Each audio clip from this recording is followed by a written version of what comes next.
Salom hurmatli kanalimiz obunachilari va qadrli tomoshabinlar. Bugun men siz bilan juda muhim, hayotingizga bevosita ta'sir qiladigan, ko'pchiligingiz intizorlik bilan kutayotgan katta to'lov, ya'ni doplata, ustama yoki qo'shimcha nafaqa haqida gaplashmoqchiman. Afsuski, ko'pchilik bu to'lovni olmasligi mumkin. Sabab yaqinda joriy qilingan yangi qoida yoki tartibdan xabardor emas. Agar siz hozir aytadiganimni bajarmasangiz, minglab hatto millionlab so'm puldan mahrum bo'lishingiz aniq. Bu ma'lumot har bir fuqaro uchun, ayniqsa nafaqaxo'rlar, ijtimoiy yordam oluvchilar va ma'lum bir sohalarda ishlaganlar uchun juda muhim. Shuning uchun videoni diqqat bilan oxirigacha ko'ring va hoziroq kanalimizga obuna bo'ling. Videoga esa like bosishni unutmang. Bu sizga hech narsa yo'qotmaydi, ammo boshqalarga bu muhim ma'lumot yetib borishiga yordam beradi. Muammoning mohiyati avval qanday edi va hozir nima o'zgardi? Keling, avval vaziyatni tushunib olaylik.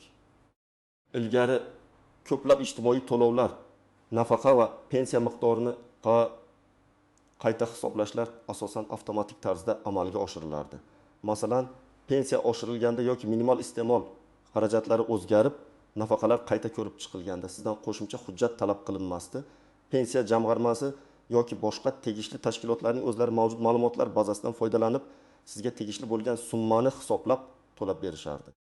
Siz shunchaki kutardingiz va belgilangan muddatda pulingiz kartangizga yoki pochta orqali kelardi. Bu holat juda qulay edi. Chunki odamlar ortiqcha ovoragarchiliksiz o'z pullarini olishardi. Hukumat sizning ma'lumotlaringizni biladi, sizni topadi va o'zi hisoblab beradi degan fikr mustahkamlangan edi. Ammo yaqinda vaziyat jiddiy o'zgardi. Hukumat tomonidan qabul qilingan yangi hujjatga, aniqrog'i, ijtimoiy himoyani raqamlashtirish va fuqarolarga qo'shimcha imkoniyatlar yaratish to'g'risidagi qarorga muvofiq ba'zi turdagi katta miqdordagi qo'shimcha to'lovlar, ya'ni doplatalar endi avtomatik tarzda hisoblanmaydi. Endilikda bunday to'lovlarni olish uchun sizdan faol harakat talab qilinadi. Bu o'zgarishning asosiy sababi ijtimoiy to'lovlar tizimini yanada shaffof qilish, ma'lumotlar aniqligini oshirish va ortiqcha to'lovlar oldini olishdir. Ya'ni avvallari bir tizimda bo'lmagan ma'lumotlar endi bir joyga jamlanmoqda. Ammo sizning ma'lumotingiz to'liq va aniq ekanligini tasdiqlash uchun sizning shaxsan ishtirokingiz kerak. Bu shuni anglatadiki, agar siz o'zingiz bu yangi talabni bajarmasangiz, sizga tegishli bo'lishi mumkin bo'lgan jiddiy miqdordagi qo'shimcha pul sizga kelmaydi. Oddiy qilib aytganda, eshikni siz o'zingiz taqillatishingiz kerak. Aks holda hech kim sizga ochmaydi. Asosiy qism ben nimalarni bilish kerak va kimlar xavotirlanmasligi mumkin. Keling, bu o'zgarishlarning tafsilotlariga chuqurroq kirib boraylik. Siz bilishingiz kerak bo'lgan eng muhim narsa bu yangi ijtimoiy kafolatlar paketiga asosan qo'shimcha to'lov deb nomlangan ustama turi. Bu to'lov asosan uzoq muddatli mehnat stajiga ega bo'lgan fuqarolarga, oilasida nogironligi bo'lgan shaxs bo'lganlarga, bir qancha ijtimoiy himoya toifalari kiritilgan shaxslarga va ma'lum sohalarda, masalan, ta'lim, sog'liqni saqlash, qishloq xo'jaligi ishlaganlarga mo'ljallangan. Kimlar xavotirlanishi kerak? Birinchi navbatda, agar siz nafaqaxo'r bo'lsangiz va sizga avval mehnat faxriysi yoki qishloq xo'jaligi mutaxassisi kabi qo'shimcha to'lovlar tayinlangan bo'lsa, siz diqqatli bo'lishingiz shart.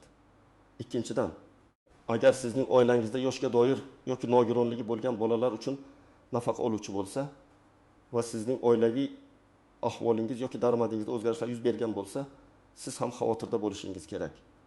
Uchinchidan, agar siz davlat tashkilotlarida ishlagan bo'lsangiz va sizga belgilangan xizmat staji uchun rag'batlantiruvchi to'lov miqdori so'nggi paytlarda o'zgarmagan bo'lsa, lekin umumiy ish haqi yoki lavozimda o'zgarishlar bo'lgan bo'lsa, sizga ham bu to'lov qayta hisoblanmasligi mumkin. Eng muhimi, agar siz so'nggi 12 oy ichida pensiya jamg'armasi yoki davlat xizmatlari markazlariga DXM birorta ham yangilangan ma'lumot taqdim etmagan bo'lsangiz, demak siz xavotirda bo'lishingiz kerak. Bu ayniqsa ma'lumotlarning raqamli bazasi shakllantirilayotgan bir paytda muhim ahamiyatga ega. Kimlar xavotirlanmasligi mumkin? Agar sizning pensiya va nafaqa to'lovingiz doimiy ravishda avtomatik tarzda hech qanday qo'shimcha harakatlarsiz oshirilayotgan bo'lsa yoki siz yaqinda pensiya jamg'armasiga yoki DXMga kerakli ma'lumotlarni topshirib yangi to'lovga ariza bergan bo'lsangiz, siz biroz xotirjam bo'lishingiz mumkin. Shuningdek, ma'lumotlaringiz elektron tizimda to'liq yangilangan va tasdiqlangan bo'lsa, yoki sizga tegishli bo'lgan barcha to'lovlar hozirgi kunda ham to'g'ri hisoblanib kelayotganiga ishonchingiz komil bo'lsa, ham xavotir olmasligingiz mumkin. Lekin baribir nazorat qilish zarar qilmaydi. Keling bir nechta real hayotiy misollarga to'xtalib o'taylik raqamlar va vaziyatlar bilan. Misol 1. Nafaqaxo'r Malika opaning holati. Malika opa 7000 yoshda, u 25 yil davomida qishloq xo'jaligida ishlagan. Uning nafaqasi har yili umumiy oshishlarga muvofiq ko'tarilar edi. Yaqinda qabul qilingan qishloq mehnatkashlariga qo'shimcha nafaqa to'g'risidagi qonunga ko'ra qishloq xo'jaligida 20 yildan ortiq stajga ega nafaqaxo'rlarga har oyda 2000 ming so'm qo'shimcha to'lov berilishi belgilandi. Lekin Malika opaning elektron mehnat daftarchasida uning 1995-2005 yillar oralig'idagi staji yetarli darajada aniq ko'rsatilmagan edi. Uning qog'oz mehnat daftarchasida esa barchasi joyida. Ilgari bunday holatda pension jamg'armasi xodimlari o'zlari hujjatlarni tekshirib, to'lovni tayinlar edi. Endi esa yangi qoidaga ko'ra Malika opa shaxsan pension jamg'armasi bo'limiga murojaat qilib, o'zining qishloq xo'jaligidagi ish stajini tasdiqlovchi hujjatlarni, mehnat daftarchasi asl nusxasi, arxiv ma'lumotnomasi taqdim etishi shart. Agar Malika opa shu harakatni amalga oshirmasa, u har oyda 2 ming so'm, ya'ni yiliga 3 million so'm qo'shimcha puldan mahrum bo'ladi. U buni bilmasdan shunchaki kutib o'tirishi mumkin va pul hech qachon kelmaydi. Misol 2. Amadjonning oilaviy nafaqa holati.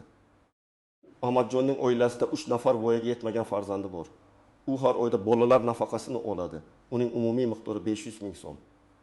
Avvallari u har yili bir marta DXMga borib, oilasining tarkibi va daromadi haqida ma'lumotnoma topshirar edi. Yangi qoidaga ko'ra, oilaning umumiy daromadi endilikda ijtimoiy himoya yagona milliy axborot tizimi (AXIMAT) orqali avtomatik ravishda tekshiriladi. Ammo tizimda Amadjonning rasmiy ish joyidan tashqari yaqinda boshlagan shaxsiy tadbirkorlik faoliyatidan tushayotgan daromadlari to'liq aks etmagan.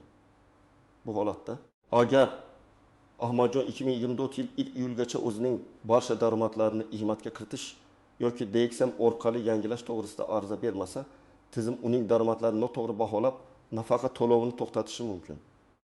Oqibatda Ahmadjonning oilasi har oy 500 ming so'm nafaqadan mahrum bo'ladi. Bu uning oilaviy byudjetiga jiddiy ta'sir qiladi. Misol Dilshod akaning xizmat staji uchun rag'batlantiruvchi to'lovi. Dilshod aka ichki ishlar organlarida 25 yil xizmat qilgan va nafaqaga chiqqan. Unga uzoq muddatli xizmat uchun rag'batlantiruvchi to'lov avtomatik ravishda tayinlangan edi. Bu oyga 300 ming so'm atrofida edi. Yangi o'zgartirishlarga ko'ra, bunday to'lovlar endilikda har 3 yilda bir marta maxsus komissiya qarori asosida qayta ko'rib chiqiladi va bu uchun nafaqaxo'rdan yangilangan ma'lumotlar to'plami bilan qayta murojaat qilish talab etiladi. Dilshod aka bu haqda eshitmagan va avtomatik ravishda davom etaveradi deb o'ylagan. Uning oxirgi ma'lumotlari 2021 yilda kiritilgan edi. Agar u 2024 yilning oxirigacha yangilangan hujjatlar to'plami bilan DXMga murojaat qilmasa, uning 300 ming so'mlik rag'batlantiruvchi to'lovi bekor qilinishi yoki to'xtatilishi mumkin. 3 yil davomida u jami 10 million 800 ming so'm puldan mahrum bo'lish ehtimoli bor. Bu juda katta yo'qotish. Asosiy qism 2. Qoidalardan istisnolar, tuzoqlar va noaniq nuanslar. Har qanday yangi tizimda bo'lgani kabi, bu yangi qoidalarda ham istisnolar, e'tibordan chetda qolishi mumkin bo'lgan tuzoqlar va tushunarsiz nuanslar mavjud. Ularni bilish sizni ko'p muammolardan saqlab qoladi. Istisnolar ba'zi fuqarolar toifasi uchun, masalan, IVF guruh nogironlari, urush faxriylari va yakka yolg'iz keksalar uchun bu yangi talablarning ba'zilari yumshatilgan bo'lishi mumkin. Ularga uy sharoitida xizmat ko'rsatuvchi ijtimoiy xodimlar yordam berishi yoki ular uchun ma'lumotlar avtomatik tarzda yangilanishi nazarda tutilgan. Ammo bu ham har doim ham to'liq kafolat bermaydi. Shuningdek, ma'lumotlar almashinuvi yo'lga qo'yilgan ayrim tashkilotlar, masalan, pasport stolida familiya o'zgarganda ma'lumotlarni avtomatik yangilashlari mumkin. Lekin bu hamma ma'lumot uchun emas, faqatgina ayrim turdagi ma'lumotlar uchun amal qiladi. Shuning uchun har qanday vaziyatda ham o'z holatingizni tekshirib ko'rish eng to'g'ri yo'l. Tuzoqlar. 1. Qat'iy muddatlar. Eng katta tuzoq bu qat'iy muddatlardir. Agar siz belgilangan muddat ichida kerakli hujjatlarni topshirmasangiz yoki ma'lumotlarni yangilamasangiz, siz to'lovni butunlay yo'qotishingiz yoki u ancha kechiktirilishi mumkin. Ko'pincha bu muddatlar haqida umumiy xabar berilsa ham, shaxsiy murojaatlar uchun individual eslatmalar kelmaydi. 2. Chala yoki noto'g'ri hujjatlar. Ko'pchilik hujjatlarni shoshqaloqlik bilan to'ldirishi yoki ba'zi kerakli ma'lumotlarni unutib qo'yishi mumkin. Masalan, mehnat daftarchasi nusxasi bilan birga uning asl nusxasini yoki arxidan tasdiqlovchi hujjatni taqdim etmaslik. Noto'g'ri to'ldirilgan ariza ham rad etilishiga sabab bo'ladi. O'tib raqamli savodxonlik, ayniqsa keksa yoshdagi fuqarolar uchun elektron portallar my.uz kabi orqali murojaat qilish juda qiyin bo'lishi mumkin. Ular internetdan foydalanishni bilmasliklari yoki smartfonlari bo'lmasligi ehtimoli yuqori. Bu esa ularni o'z huquqlaridan mahrum qilishi mumkin. 4. Noto'g'ri ma'lumot. Noto'g'ri manbalarga, masalan, Telegram kanallardagi tasdiqlanmagan xabarlarga ishonish sizni chalg'itishi va noto'g'ri harakatlarga undashi mumkin. Har doim faqat rasmiy manbalarga tayaning. 5. Mayda harflar. Yangi qoidalarda ba'zan juda kichik, e'tibordan chetda qolishi mumkin bo'lgan bandlar yoki shartlar bo'ladi. Masalan, qo'shimcha to'lov olish uchun oxirgi 5 yilda doimiy yashash joyi bo'lishi shart degan bankka e'tibor bermaslik. 6. Ma'lumotlar nomuvofiqligi. Rasmiy hujjatlardagi pasport, mehnat daftarchasi, kadastr ma'lumotlar o'rtasida farqlar bo'lishi ham arizangizning rad etilishiga olib kelishi mumkin. Masalan, familiyangiz pasportda bir xil, mehnat daftarchasida esa boshqacharoq yozilgan bo'lishi. Noaniq nuanslar. 1. Avtomatik to'lovlar va yangi doplata. Sizning asosiy pensiyangiz avtomatik oshirilsa ham, yangi doplata alohida bir to'lov bo'lib, u uchun maxsus harakat talab etilishi mumkin. Ya'ni umumiy pensiya oshishlari vaqt-vaqti bilan avtomatik amalga oshiriladi, ammo aynan sizga tegishli bo'lishi mumkin bo'lgan yangi maqsadli qo'shimcha to'lov uchun sizdan ariza so'raladi. Bu ikkalasini chalkashtirib yubormang. 2. Oilaviy holatdagi o'zgarishlar, nikoh, ajrashish, farzand tug'ilishi yoki vafot etishi kabi oilaviy holatdagi har qanday o'zgarish har doim tegishli tashkilotlarga DXM fuqarolik holati dalolatnomalarini qayd etish bo'limi zudlik bilan xabar berishni talab qiladi. Bu hatto yangi qoidada aniq aytilmagan bo'lsa ham, sizning ijtimoiy to'lovlar miqdoriga ta'sir qilishi mumkin. 3. Joriy daromadni tasdiqlash. Ba'zi yangi to'lovlar, masalan, kam ta'minlangan oilalarga yordam, nafaqat avvalgi ish stajiga, balki oilaning hozirgi kundagi umumiy daromadini tasdiqlashga bog'liq bo'lishi mumkin. Agar sizda daromad manbalari o'zgargan bo'lsa, buni yangilashingiz shart. 4. Jimlik ro'zilik emas.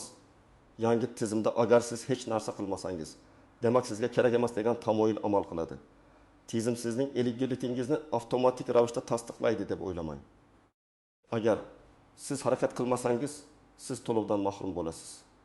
Amaliy maslahatlar, tomoshabin nima qilish kerak? Endi eng muhim qismga keldik. Siz aniq qanday qadamlar qo'yishingiz kerak? Bu yerda sizga aniq va tushunarli ko'rsatmalar beraman. Bir qadam, siz kutayotgan yoki sizga tegishli bo'lishi mumkin bo'lgan to'lov turini aniqlang.